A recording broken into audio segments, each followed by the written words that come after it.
watching us all be excited about booking golf for the two, and you're like, that's never going to happen. I was like, I'm pretty sure we'll get along. So it's just been wonderful to get to know you over the years. And you've been a phenomenal podcast guest, and you're a great friend, and you're a great partner to Sarah. So I'm really happy to know you.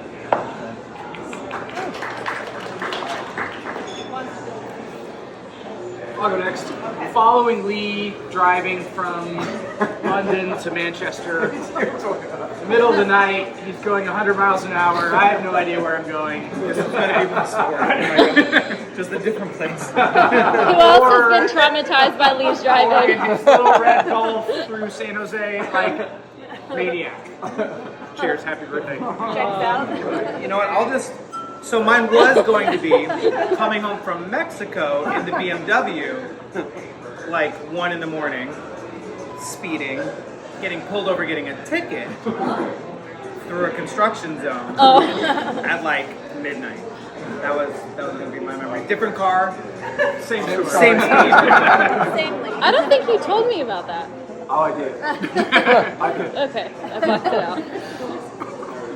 We were only doing 83. Yeah, the guy was not amused because there was no place to pull off, and he was like, "Why did you take so long to pull off?"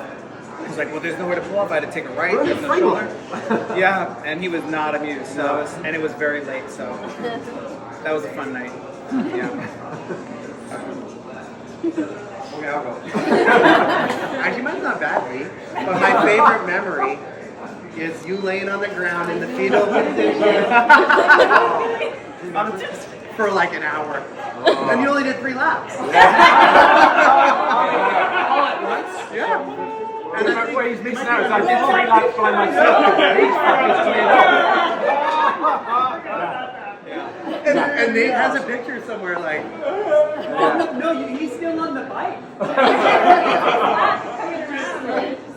I love that. It's my favorite memory. Thank you, I appreciate it. Love you too.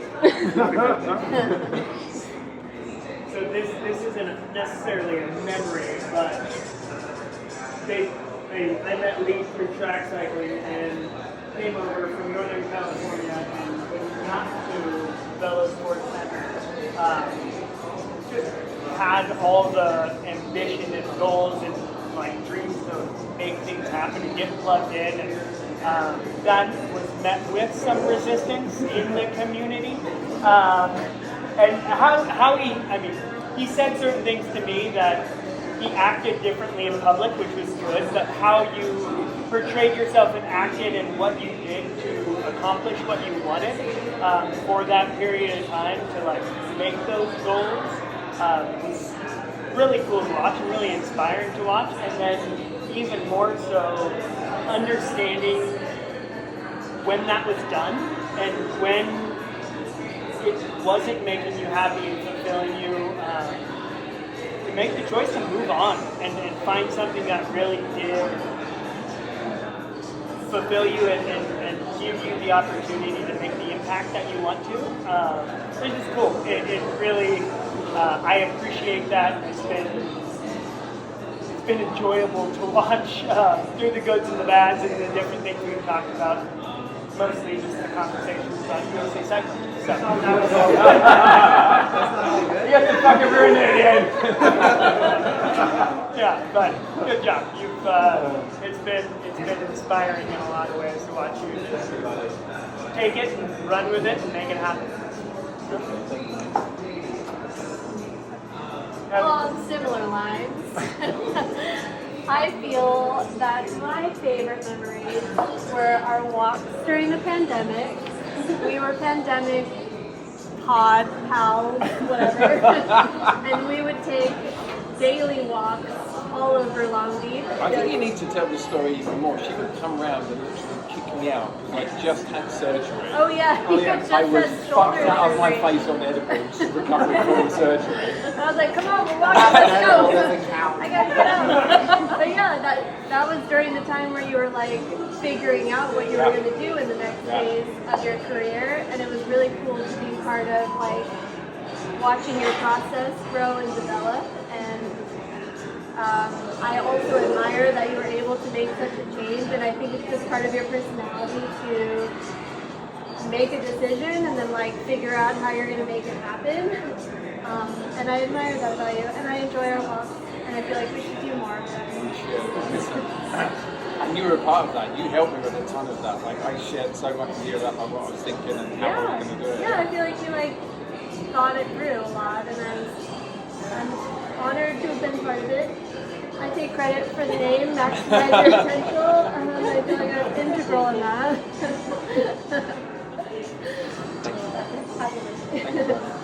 I'll go next. So I got to know Lee through Zara, and one thing that Zara and Talia probably know about me is I have a little bit of a habit of being very much my masculine energy, which means I have a hard time softening around people, especially men.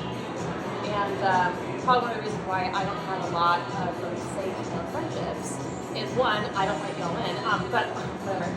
But also, Guess what she does for a profession? therapy. And I work with mostly men now, so it's crazy how that works out. But one of the things that I noticed is I was immediately safe. And what's funny is that I have a lot of English people in my family, and so when I met you, I was like, oh, you sound just like my so-and-so. And I was like, all right, let's just see how this guy is. Let's just see how he's like. And the first thing you did when you met me was you gave me a really big hug. And it's not something I expected, because I know that you were in the middle of something at home, which you always are. But I remember like every time I go over to their home, he always shows up out of wherever he's doing to give me a giant hug. And it's not one of those like bro hugs, or anything like you or whatever. He gives me a hug like I want to get in his pockets every time I see him. And it's allowed me to soften a lot, and allowed me to like really hear my male clients, and really to be present with like people actually being safe. And I'm really trying hard to keep together and not cry. But you really do mean a lot to me. And I love you. Happy birthday. Bye. Yeah. Just take an intermission. Down to like 2 because there are literally hundreds of things you could say about me. His pronunciations of certain things are super interesting. Men's English. So one night at the track, he had a bag of candy and he said, "My favorite candy is this thing." It sounded like he said fuzzy balls. What? And he said it again. It sounds like fuzzy balls. And he goes, "You see the shapes of bubbles?" So I Googled it, and you like the fizzy bottle candy. But when he said it again, it sounded like he said fuzzy balls. But on a more Fizzy balls. it sounded like that. Yeah, it didn't sound like that at the time. You're working really hard on it, though. But just the opportunity Lee gave many of us around the table to come together during COVID, be part of the men's group, that has been transforming for me personally. And it's good to finally meet some of these guys. You're as ugly in person as you are. It's good to meet you finally and to see you Tell the live. other people here how long you've been on the pool with him for, every week pretty much, without meeting him. Like 3 years. Yeah, and Bill 3 years. Yeah. You never met Bill before? No, I met Bill in passing, but just But he's still ugly. Yeah. Yeah, but first time meeting Timor and first time meeting Ken. Wow. So, yeah. But because of you, so funny pronunciations, but your heart's really where it's at, man. Well, thank you, Dave. I'll go next. I have to stand up. Are you standing?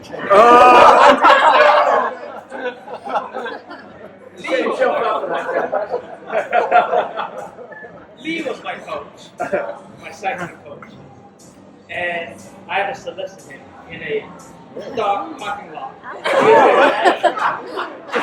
Can I just say it was so fucking weird. We finished the training session. He says, "I need to speak to you, but I can't do it here. I need to speak to you over in this car park over here." So we drove to another car park, and he's like, "I'd like to talk to you about coaching." I said, "Why should we be standing where we were?" We drove to the school car park outside of Helier for him to have a conversation with him. Yeah. But I was able Checks to out. convince him.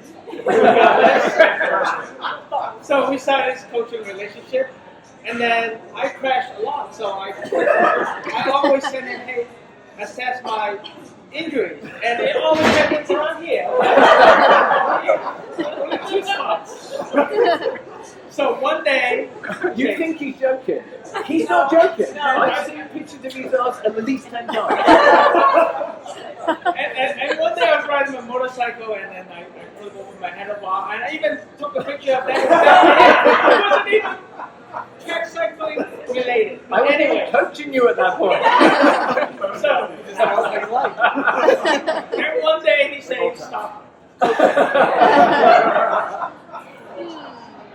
I said, "Is it because of my butt tape? Because I didn't send you my front toe? Or because whenever he gave me all the instructions over the years, I actually didn't understand half of it?"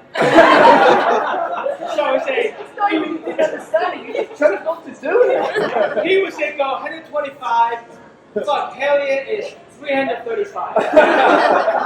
So I still have a lot of skills. But that was my memory, and we make friends as of today. Thank you.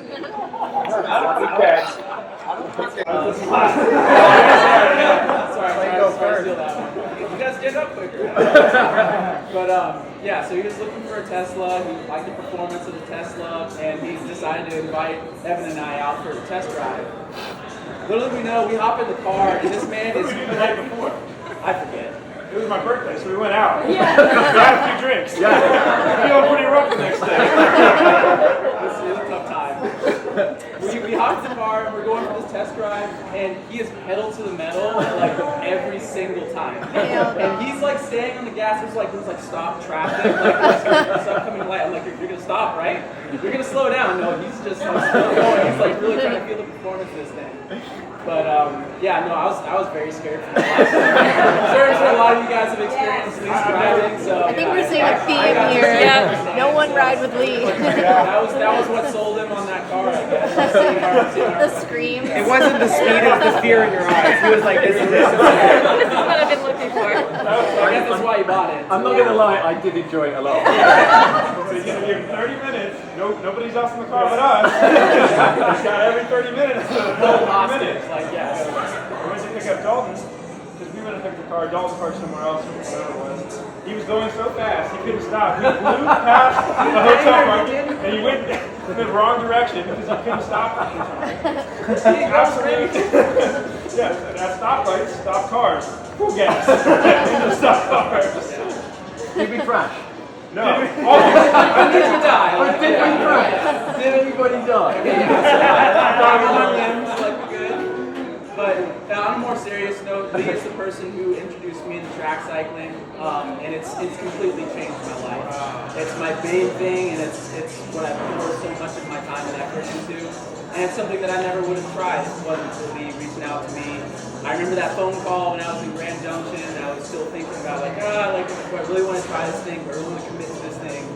And with his support and his help, now it's something that's changed my life for the better. So I appreciate it, Lee. Happy birthday. Okay, I'll go. Where do I start? Maybe I'll start with, I think the thing that brings me the most sadness is that I live far away from you. That's your fault, you moved away. I know. We were friends in San Jose, so I started coaching her, then we trained together, we became friends, and then she moved to LA, which made me sad. So I moved down here, and she moved back to the Bay Area. Well, if we come back, we'll for you. Yeah, okay, good. So I feel like we've gone through so much of our adult life, and I am amazed to see where you were the day I met you to the man that you are today. Probably like the first time that Lee and I spent like a significant amount of time was Lee had just moved to the US and needed to buy everything. And Lee was very particular. Still is. Like, trying to buy a set of knives. I think we spent like an hour trying to choose a set of knives. I did most of the stuff in my house to begin with. You told me I had to buy. This is I was true. pretty happy with a sofa, a TV, and she's like, no. I was like, you need to be an adult. You need to have a set of knives. You need to have a fan. You need to be able to like cook yourself food. And so to like see where you've gone. I also think the other thing I'll share that was kind of fun was, so me and I spent a lot of time together when I first met my now husband. And I remember having a conversation with you where you were like, what's wrong with you? Like, it sounds like he brings you joy. What's holding you back? And yeah, you were right. I think I was like getting in my own way of happiness. And so like I could see like those, like the seeds of like the career that you have now have always been there. And it's like to see how you've impacted my life and then to see and hear how you've impacted all these people's lives, like that brings me joy seeing all of the joy that you brought. I miss you. And I was And your happy witness birthday. at your wedding. You were, yes, yeah. So we got married, but like didn't tell our parents we were getting married, and we pretty much like went to the place where Joe and I had our first date, and we was one of our 3 friends that were there for us. So it was like very special that you were there for that moment. And then I remember when you first met Zara and giving him a lot of shit for it. And I think I had the same conversation with you about like, you need to get out of your own way. This woman is bringing you a lot of joy. Do you not see this? And so All of my friends claim that. Dave claims that too. I like loved her from the beginning. All my friends are like, oh no, we had to talk you into it. No, he loved you, but he was people on holding about? himself back. Not true. Thanks, buddy. Thank you, mate. When did you move to California? February the 28th, 2013. 2013? Yeah. Could that be that early? Yeah. Okay. So I met you just shortly after that, right? I think I might have been one of your first clients, right? So I've been going to Hellier like within minutes of meeting you. Yeah. So as much as I love Lee's advice, we do have a difference of opinion about lock rooms, but I use them now. Controversial. There's only one day I didn't. And he broke both his wrists. Anyway, here I am, and we're still friends somehow. I mean, this is some skill, right? This is like some social skill. So I've been going to Hellier for years and been looking for somebody who knew something about track sprinting. I never met anybody until I met you. Right? So this is the guy who's got a British accent, so it must be true, or it sounds smart anyway. So Lee was my coach immediately. I think I was one of your first clients back then. Helped me do some things on a bike and learn some things and do some things I never thought I was going to be able to do. Then we were on the board together at Hellier, and that was really a pretty special experience where we worked together as colleagues, pretty damn hard, I would say. It made a difference, I think. You know? And He's going to sell himself short, but Hellier was an absolute shit show. Yes, it was. Don't be about it. It was an absolute fucking shit show. It was really bad actors, and he really skillfully sorted it out. Yeah, but I got to say, you were the catalyst for that, right? Like, okay, here's a guy who knows what he's talking about, right? And you couldn't do it all by yourself, right? So together we kind of got it going. We've got some colleagues going on the board, and today it's a better place, you know? It makes me feel so good. It's persistent. It's a good environment. Once again, it was years ago, and I got off course for a while. So then you say you're moving to LA. That was kind of sad for me, right? Yeah, but I understood, right? I understood that you were doing that, going to the next level of what you wanted to pursue. And then like creating and what you did, and the open development program, and just like piecing things together in an impossible situation was like, I think anyway, you're just making shit happen in such an entrepreneurial way. I've worked with a lot of companies and a lot of guys and a lot of entrepreneurs over the years. You are the most fearless entrepreneur I've ever, as a friend, worked with. You're fearless. You just do it, and you see the vision. And, So much fucking fear. Yeah, maybe you taught me that too. It's like, yeah, there is, just but do it. You just do it. Feel the fear and do it anyway, right? Yeah, it's like you told me to read these things. And so what you're doing now just seems like the next level, right? Like coaching at a higher level beyond just track cycling, but educated or influenced by all your experiences with all of us old folks and the young guys, and sky's the limit. I know. I would just say I'm happy to be your friend and happy to be a part of that men's group that we have going, which was like came at a critical part of my life, like really, really pivotal. So I'm gonna cry any second. So happy birthday, man. I'm fucking 5/6 as old as me now. Yeah, I mean that's old. Like I used to be half as old as me. Aren't you 6? Now you're 5/6 as old as me. That's old. Really? When Lee and I started working together, I came over from Germany. We both have background in track cycling. I was an aero guy, and Lee was always very inquisitive around what could I do to make myself faster and make my athletes faster. And yet just such wanting to know, depth, drive, interest that was really great and really admired. And then the fun story there is then, to this whole transition, got into go-karting. And then somebody would call and he's like, so I wonder what we could be doing around go-kart aerodynamics. And it's just back at this whole driven, inquisitive, wanting to perform, being at best. Yeah, let's chat go-kart aerodynamics. I know nothing about go-karts, but we'll figure it out.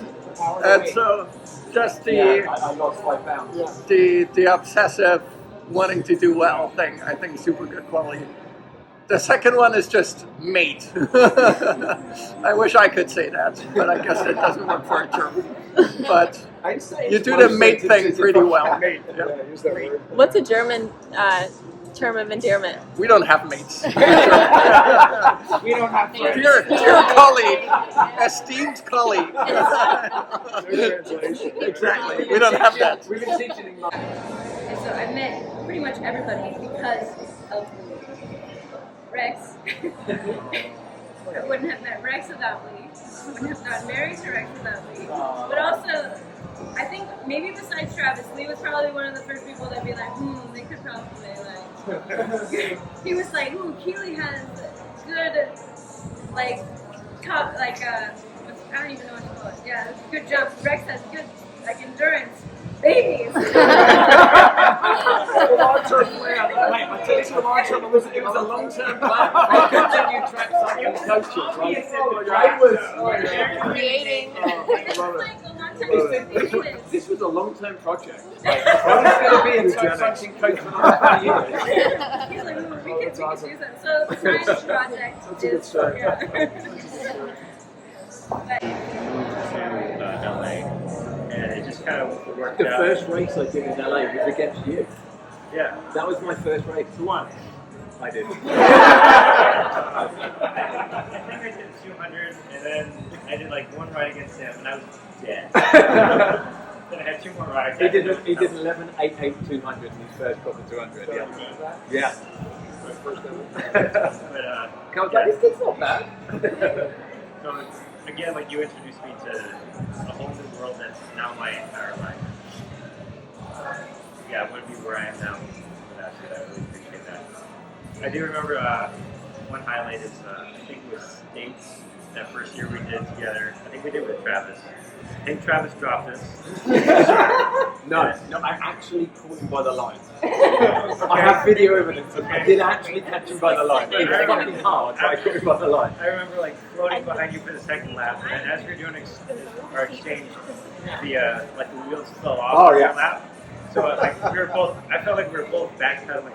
Yeah. As we were doing the exchange. Yeah. Go through. And, Yeah, I was shouting you to not overtake me as I was dying as we were changing. Yeah. that was fun. Tried to get a hold of Lee a couple days before for a competition, like help support, race support, which apparently was something you need to organize a few weeks ahead of time. So he didn't message me back. But then racing started, I started doing all right, and Lee came to talk. But yeah, early on, Lee again was someone who recognized and believed in me pretty early that I could do something here. And in a place like America with track cycling, I didn't live by a velodrome or anything like that. I definitely wouldn't be in the place I am now. I definitely wouldn't have put that commitment in. He didn't put those resources at that time early on. And what kind of came from just coaching, early on, turned into a mentorship, and then, a friendship now. I think in a really interesting point in my life, being 18, 19, 20 years old, and outside of just coaching and, making someone faster on a bike, I think Lee was able to accomplish, at least with me, what the other side of coaching is, making them a better person, working on other things, the whole thing, not just, making them fast on the bike. And for that, I thank you, and have a good day.